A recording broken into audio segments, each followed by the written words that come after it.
Alright guys, what's up? It's been a while since I've been on here and done a video, but I want to get back on track with this, and I want to kind of get things started with how my weekend was and give you guys some perspective on that, and overall share a little more details about my life and pretty much my drive, my passions behind everything that I'm trying to do, but with the perspective of starting with this weekend. So this weekend, I went to Mexico. I went to go see a dentist over there. Overall, I don't have dental insurance, so seeing a dentist over there, it's a lot less expensive. It's less expensive than what I'm gonna end up paying here. And it was good to be back home. So, my friends that don't know, I grew up in Mexico, even though I was born here, till I was 5. And it really just kind of, every time I go, I feel at peace being there. It's a small town. It's not close to as big as San Antonio. It's maybe a fourth or a sixth of the size of San Antonio. So yeah, it's very, very small, right? Town has everything it needs, but there's not much to do there. So it's very repetitive. Like, if, for example, if you want to go out, you go out to the same places. You want to go eat, it's a lot of the same places. You're going to take a girl on a date, you're going to a lot of the same places. It's just very repetitive, right? But with how small it is, it's very peaceful. And with that being very small, right, and it being Mexico, it's a little poorer, a lot poorer than San Antonio.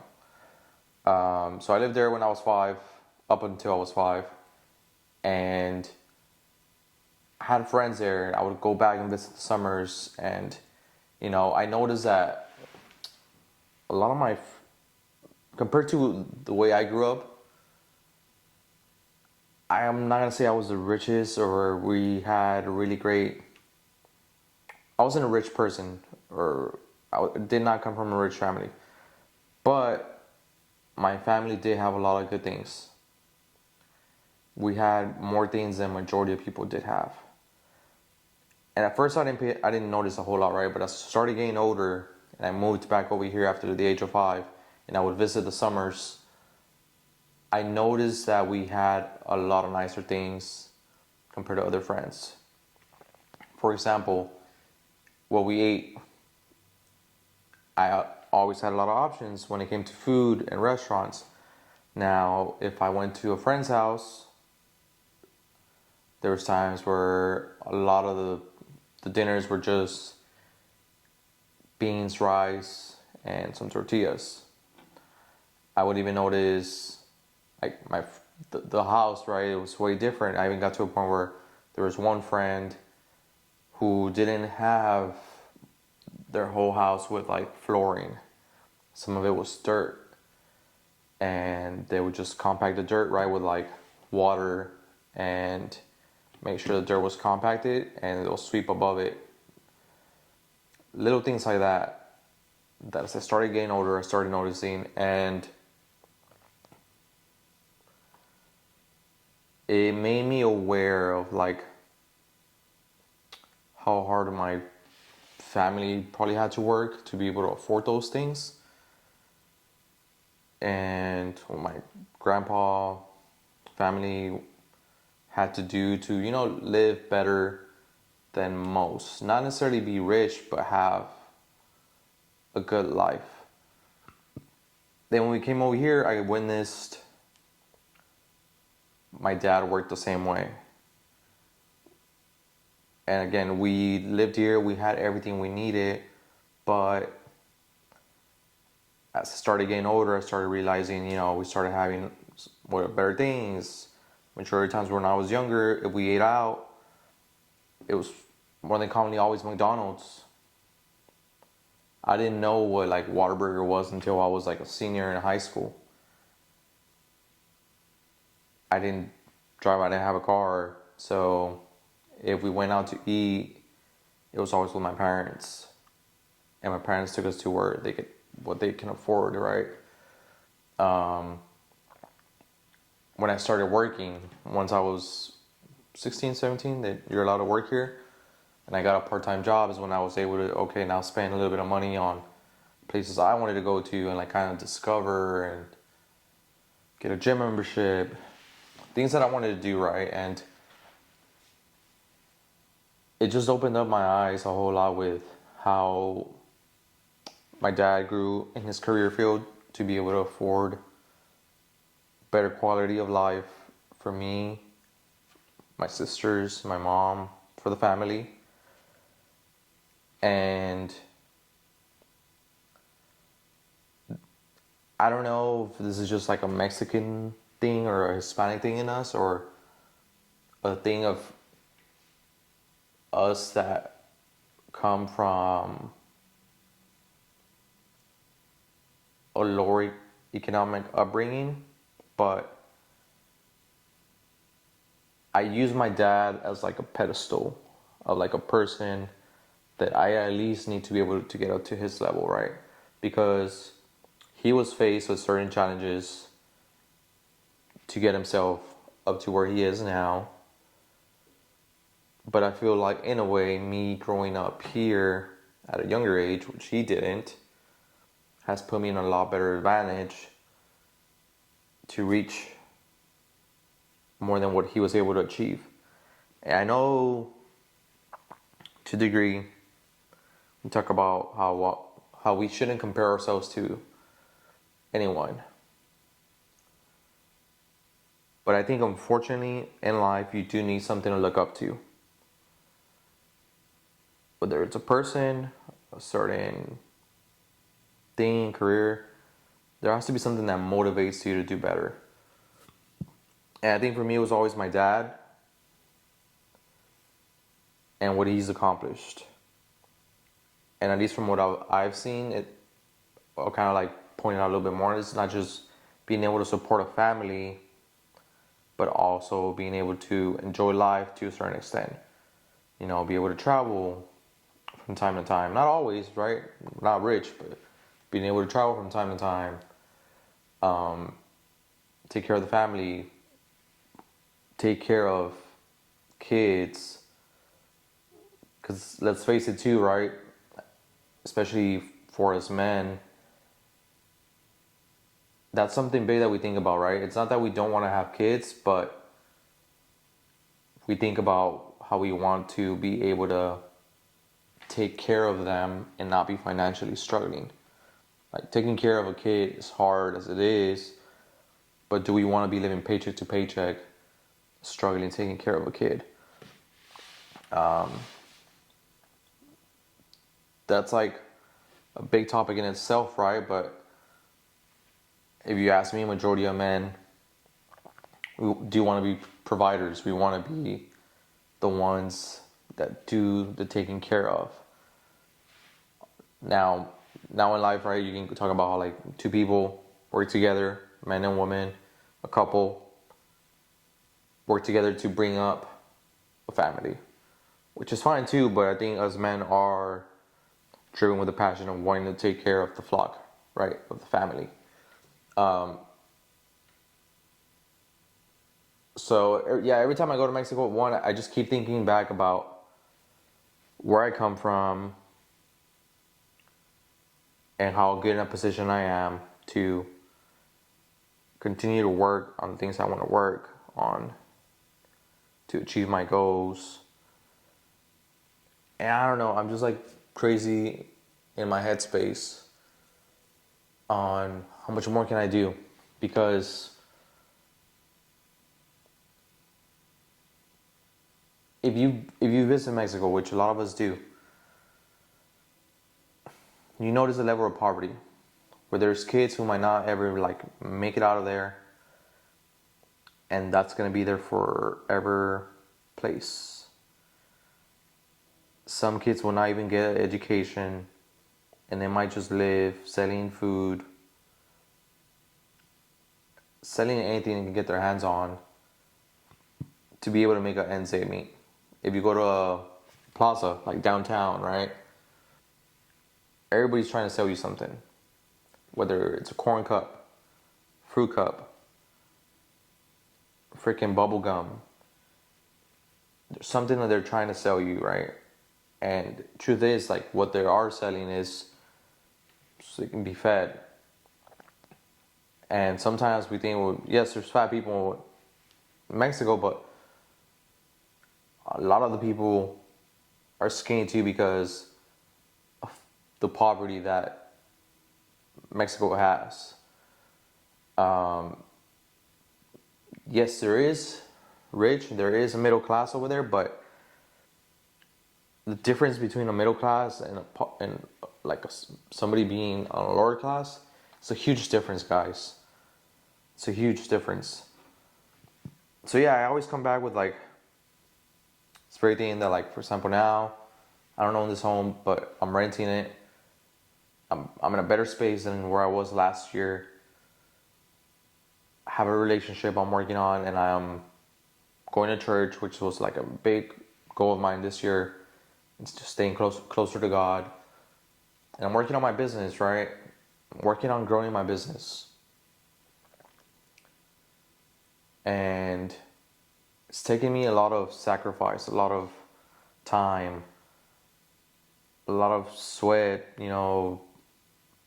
money to push the business forward, and a lot of mistakes, a lot of failures, things that eventually people only see the success side of things from. But there was a lot of failing on the way there, and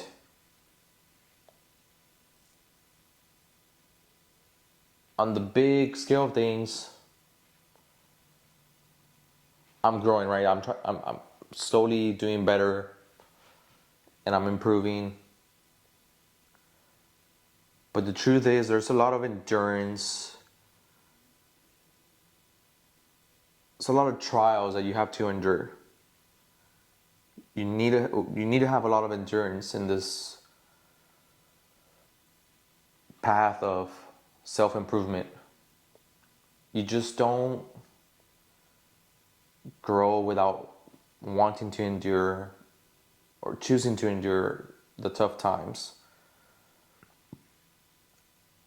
To give you guys an example of that, last year before I opened up my own location, I had to get out of my other location, or more than anything, we were kicked out because I was subleasing. And long story short, the other person hadn't paid, and I had to get out of there immediately. And then I was at a point where luckily another gym was able to take me in, right? For a few months until I got something together to get my own space. But those months were a lot of enduring and a lot of self-questioning, anxiety, pressure on, like, how am I going to get this done next? And truth is, sometimes you just got to figure it out. And take a leap of faith. No matter what a lot of people tell you to, sometimes it does take that leap of faith and doing things the way you think are best, even if it might not be the best thing. Because you're the only one that can make a decision with your life or with what it is you're trying to accomplish. Whether you fail or you win, the only way to find out sometimes is by doing it yourself. Because we don't always have the right person to mentor us, and we can't always live a life depending on someone to give us or to lead us. Eventually, there does come a point where you need to do the leading for yourself and face the mistake or face the win. If you do the things the right way, cool. But if you do commit a mistake, you need to be able to learn from that. And this all ties not just with like business or like self-improvement, but you can tie this to a lot of things in life. This goes very well with fitness as well. I meet a lot of people who you want to start, focusing on your fitness and health, and then all of a sudden you have one bad day, one day when you didn't eat correctly, and you let it literally bring you down to the point of you no longer want to continue on your weight loss goals because you had one bad day. Those bad days are always going to come. There's always going to be plenty of bad days. Something that's going to ruin how you feel.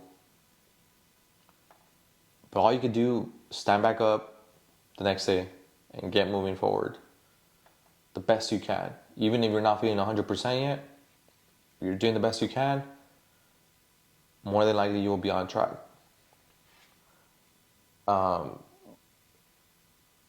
Tying something in there, some of you guys might not be a religious or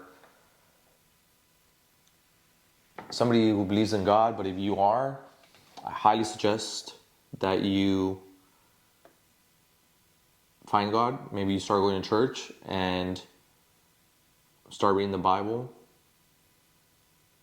and start really following Him and committing to what He says, because I don't know, something about me, I think I started to feel almost like an imposter. And what I mean by that is that I noticed I was like improving, right, in these different areas of my life. But I believed in God.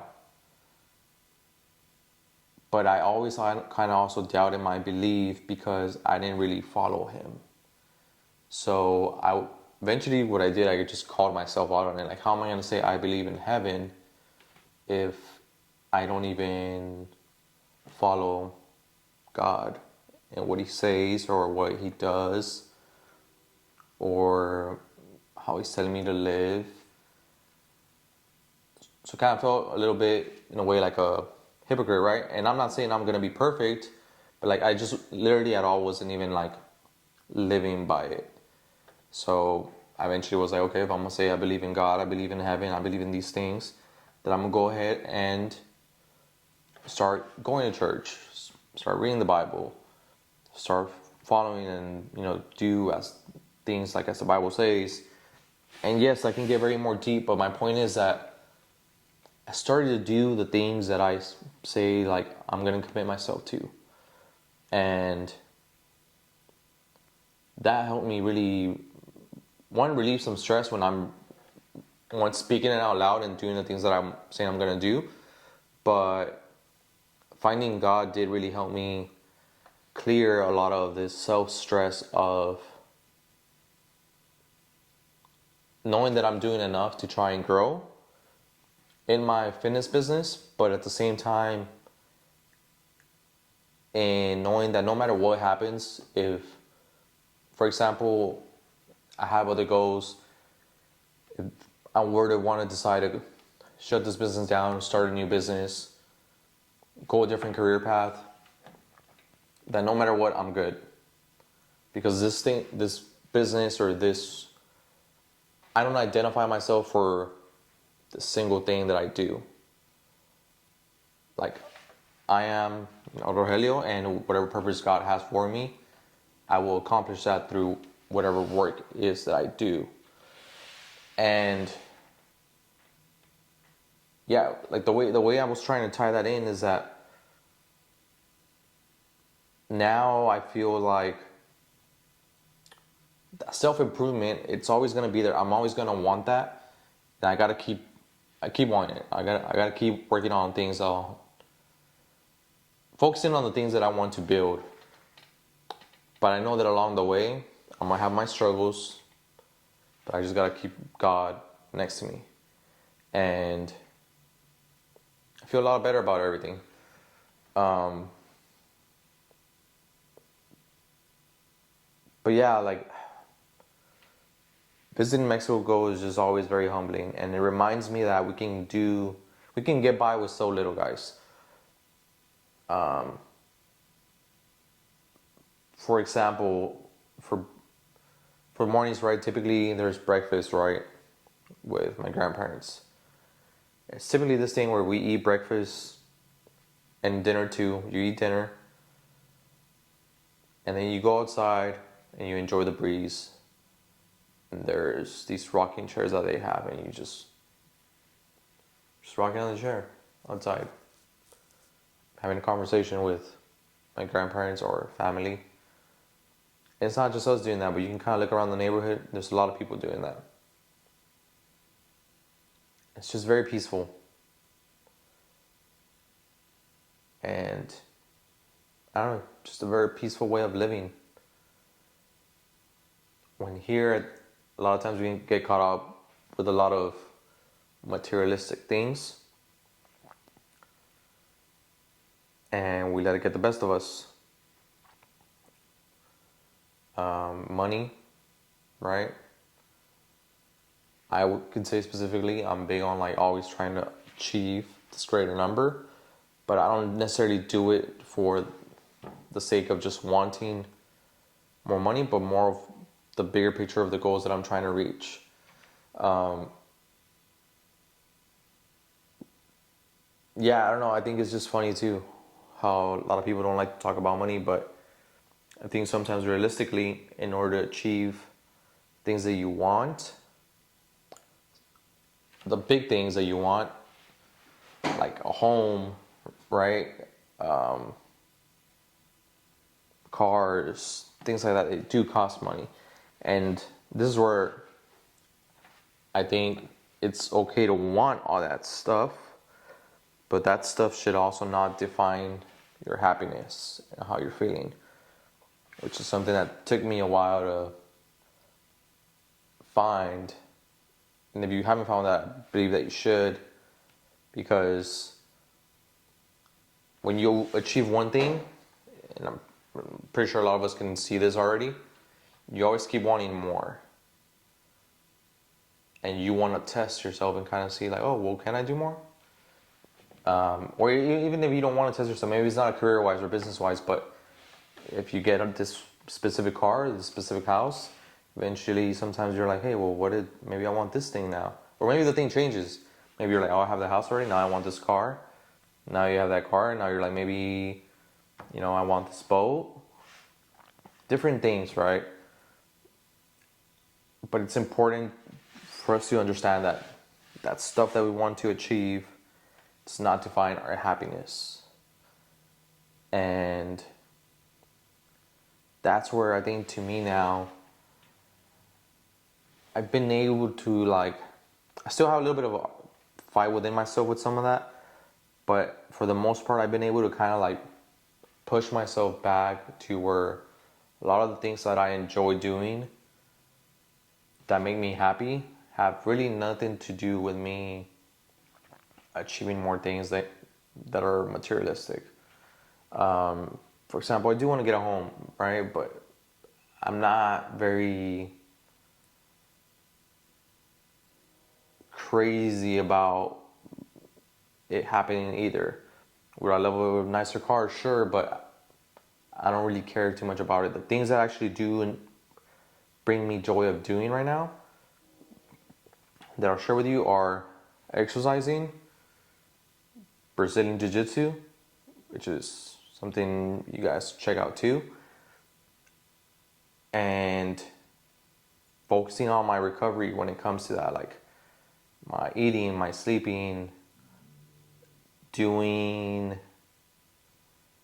little things that I haven't done that I've always found an interest in. For example, learning a third language. It's these things that really don't cost money. Like, sure, you can maybe get help, right? Like, I gotta pay for Brazilian Jiu-Jitsu, right? I'm paying this tutorial app that I started a plan with to start learning some French. But these things that really don't require a lot of money from you, yet I've always had so much interest in, and that I'm finally doing, that I'm feel very happy with it. I have a lot of joy in what I'm doing. And I think that's the ultimate thing. We don't want to be caught up so much with self-improvement, and then that self-improvement becomes such a big thing in our lives that it's almost not even bringing us happiness anymore, because we are trying to get better, but that self-improvement is no longer bringing good energy out of you. If anything, it's bringing negative energy because you're just focusing so much on it that it's not happening. Self-improvement's not happening the way it should be happening. Versus if you take a lot of this materialistic stuff out and you focus on the deep work of the reasons you want to do these things, or like the reasons, more of like you finding the joy in the things that you want to do and self-improving that way, you'll be able to do it for a longer period of time and enjoy the process along the way.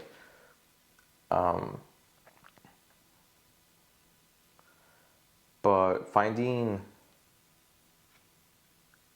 God, finding more of those hobbies and things that I want to do that don't necessarily require a lot of money, have really, more than anything, made me feel a lot at peace. And I'm going to keep tying this back into religion just because I think it's funny the way all this works. But I'm like happy about it. In the Bible, God doesn't talk a lot about you being happy. He talks about how you are going to suffer, you are going to face a lot of, trials, tribulations, but he does say that you will find peace. And that's kind of where a point I am in my life. I'm still facing struggles. I still have my moments of happiness. But for the most part, every time I'm able to reflect back on my day, I kind of just take a step back and think about that moment that I had that struggle with, or that moment I had that win. I'm at peace because I think overall I'm living finally the way I want to in the moment, and I'm not just so caught up on my future or my past. And yeah, it just brings me this very peaceful energy, and I think I found that, I don't know, like what you want to call it, that balance, I guess, of like, I want to keep growing, I want to keep improving, but the way my day-to-day looks like, it's my work, my hobbies, and my day just pretty much looks like a day I want to be living every day. Could it be better? Sure. But for the most part, I get up, train clients, I train myself, I go do jiu-jitsu, I train clients again, I'm enjoying food, and I'm trying to help, other than that, helping grow my business through some forms of marketing that need to be done, but maybe a few of those things I don't enjoy. But for the most part, I know that it's helping me grow my business, and overall, all the things that I'm doing in my day are helping me improve one way or another. Therefore, it just makes me happy. And I think that's what I kind of want you guys to take away from this on this video, or my main reason of sharing. I think two things, right? Just your perspective on life. How, if you haven't visited another country or you haven't been to a poor area of town, you don't know what you have until you don't know what others don't have. And if you have experienced that, then you understand what I'm saying, but maybe it's been a while, maybe a little reminder of that. this can give you that little bit of reminder. But yeah, we can do by, and we can find a good living with so little, but it doesn't mean that we can't continue to self-improve on what it is we want to accomplish. But then at the same time, try and find your balance in your day of you doing the things you love to do. Start doing the things that maybe you find an interest in or some form of curiosity in, but then also doing some of the things you don't want to do. Because all the things will help you self-improve on your dreams, your goals. And they all matter, right? There's stuff that's boring that we don't want to do, but it's going to help us improve. There's stuff that we find interest in that we haven't tried, but if we start doing it, it's going to help us improve. And there's things that we already love to do that help us improve just by continuing to do it and by staying on it. You know, and again, just to give you guys some examples, for me, things I don't really like to do right now, sometimes it's doing cold calls. I'm not a big fan of cold calls, but I have to do them in order for me to put my business more out there.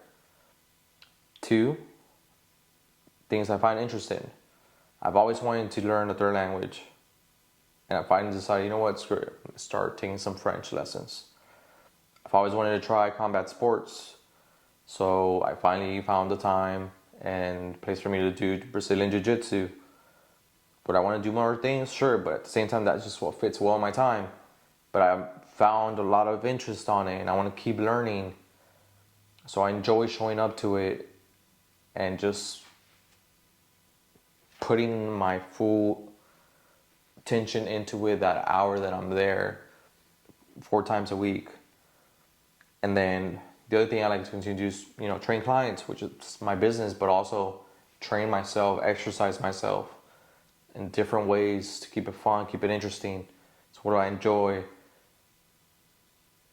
But yeah, guys, finding a day that kind of looks like that for you guys will help you, I think, stick with things more long term. But yeah, I know I can keep going on and on about this, but I think in this video, that's the main things I wanted to share with you guys. We'll leave it like that. Thank you guys for watching. Be on the lookout for the next video, and I'll talk to y'all soon.